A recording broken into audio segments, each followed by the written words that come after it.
who you are, no matter where you are in life, you can take the lid off of your job.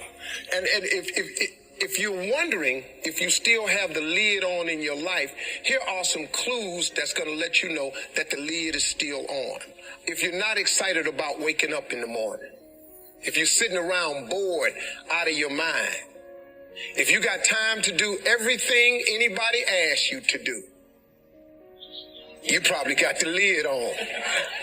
If when you tell your dreams to all your friends, it makes sense to them, you got your lid on, man. Your dreams should not make sense to everybody. You got to say something that make people go, how you going to do that? That's when you got the lid off. And if I were you, I'd do that. I'd take the lid off. Makes sense to me, don't it?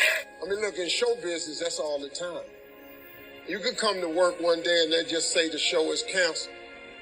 What can you do? So what I've done is I've produced so much content. I got radio, I write books, I write movies, I do TV shows, I host TV shows. I got a game show, I do a Facebook watch show. I do so many. So when they come and they cancel something, I don't really give a damn. Because I got 8 more jobs. You know what I mean? I've just managed to stack. And then I'm always prepared. I prepare for what's coming. Here's the deal. Change is inevitable. So here's what's going to happen. No matter what's going on in your life, it's not permanent. Everything is going to change. So there's 2 things you can do with change. You can react to it or you can participate in it. It's going to change anyway. So if you keep waiting around, you're going to have to react to the change. And now you're behind. But if you participate in the change, if you know the job you have is not going to last forever. I'm just telling you. COVID proved that already. Where you go to work at every day, that's going to change. COVID proved that already.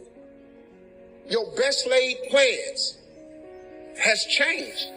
So what you got to start doing is you got to start anticipating that it's going to change and just start living your life with the preparation for change. No matter what you're doing, you could be doing more. Remember that.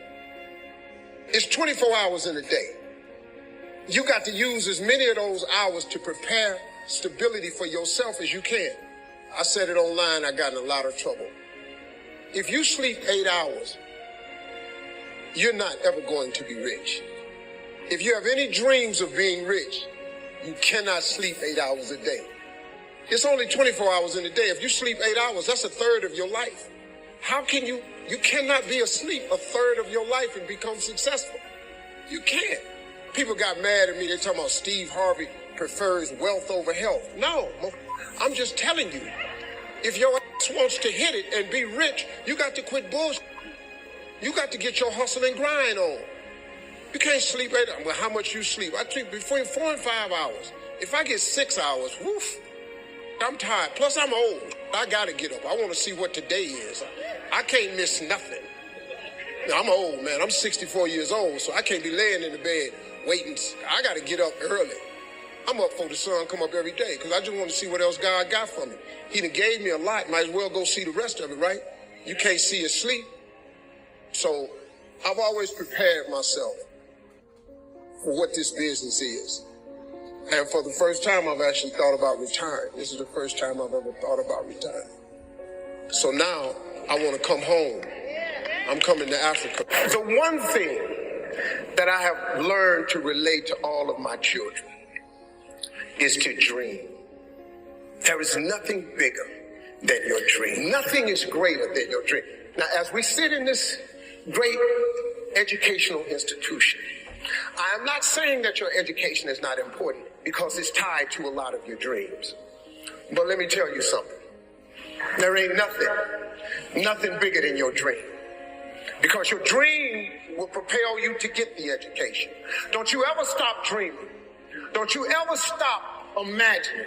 And we're going to talk about them 2 things a lot. But don't you ever stop dreaming. Your Bible says a man without a dream or a vision shall perish. That's in your Bible.